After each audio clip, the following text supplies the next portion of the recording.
Assalamualaikum warahmatullahi wabarakatuh. Perkenalkan, nama saya Gani Hanan Malik dari kelas 11-7 Geografi 1. Nah, di sini aku mau membahas terkait demografi Indonesia. Nah, seperti yang kita semua tahu, bahwasanya Indonesia ini termasuk ke dalam negara yang kapasitas penduduknya terbanyak di dunia, yaitu Indonesia tuh menduduki posisi keempat di dunia dengan kapasitas penduduknya yaitu 277,5 juta jiwa di tahun 2023 menurut Worldometers. Nah, di sini aku juga mau ngebahas terkait permasalahan-permasalahan atau masalah-masalah demografis di Indonesia. Nah, di sini sebenarnya ada beberapa banyak masalah demografis di Indonesia itu, tapi di sini aku mau menitik beratkannya kepada satu hal, yaitu tadi jumlah penduduk Indonesia yang sangat besar dan banyak, sangat banyak. Dengan adanya jumlah penduduk Indonesia yang sangat banyak mengakibatkan ketersediaan bahan pangan, fasilitas perumahan atau fasilitas kesehatan itu menjadi terbatas. Maka dari itulah terjadi lagi yang namanya komposisi penduduk yang tidak seimbang. Kenapa begitu? Karena dengan adanya jumlah penduduk yang banyak menjadikan komposisi hidupnya itu tidak seimbang. Ada yang kebanyakan hidup di perkotaan dan sedikit yang hidup di pedesaan. Masalah demografi di Indonesia yang sangat amat berpengaruh atau berdampak negatif yakni adalah kualitas sumber daya manusia di Indonesia yang sangat rendah. Kenapa bisa dibilang sangat rendah? Karena sudah ditandai dengan adanya angka kematian bayi yang sangat tinggi, juga angka kehidupan yang sangat rendah, dan tingkat pendidikan yang rendah juga. Solusi dari permasalahan yang tadi sudah saya bahas adalah kita harus menekankan dan lebih memfokuskan kepada program keluarga berencana, karena menurut saya itu tuh sangat efektif lah meminimalisir adanya baby boom atau ya mungkin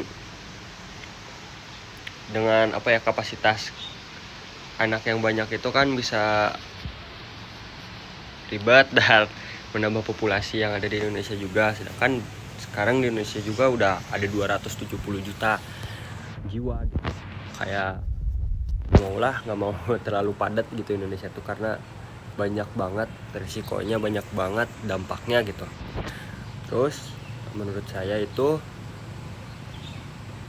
mentiadakan atau meminimalisir lah yang namanya perkawinan di bawah umur atau pernikahan dini, perkawinan dini apalah itu, karena itu tuh sangat merugikan bangsa Indonesia gitu ya, terutama bangsa ya, bukan hanya keluarga atau pribadi gitu, karena itu sangat merugikan.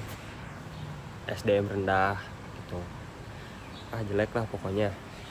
Mungkin solusi selanjutnya adalah peningkatan kualitas pendidikan. Kenapa? Karena kualitas pendidikan itu sangat penting. Dengan adanya kualitas pendidikan yang sangat bagus dan baik, itu akan menjadikan penerus-penerus bangsa Indonesia kedepannya akan menjadi lebih baik lagi, bahkan bisa membawa bangsa Indonesia lebih maju lagi. Mungkin untuk solusi terakhir ada terkait pengembangan infrastruktur. Kenapa? Karena mungkin pengembangan infrastruktur itu bisa meningkatkan kualitas kehidupan juga dengan adanya pengembangan seperti pembaruan fasilitas umum atau misalkan fasilitas kesehatan, jembatan, atau mungkin kira-kira pokoknya yang bisa meningkatkan kualitas hidup gitu, jadi kita nggak sengsara lagi.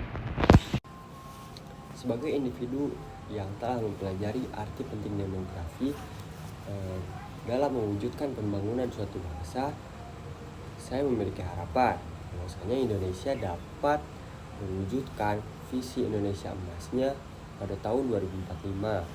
Nah, hal itu bisa dicapai dengan adanya tadi peningkatan kualitas pendidikan, peningkatan akses pendidikan atau peningkatan kualitas hidup, pembangunan infrastruktur juga, dan yang paling penting adalah pengembangan kualitas sumber daya manusia. Nah, dengan demikian saya sangat amat berharap Indonesia bisa lebih maju dan lebih baik untuk kedepannya. Cukup sekian dari saya. Mohon maaf apabila banyak kesalahan atau banyak kesalahan dari saya. Wabillahi taufiq wal hidayah. Assalamualaikum.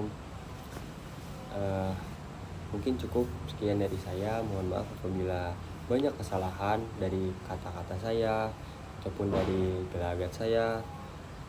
Assalamualaikum warahmatullahi wabarakatuh.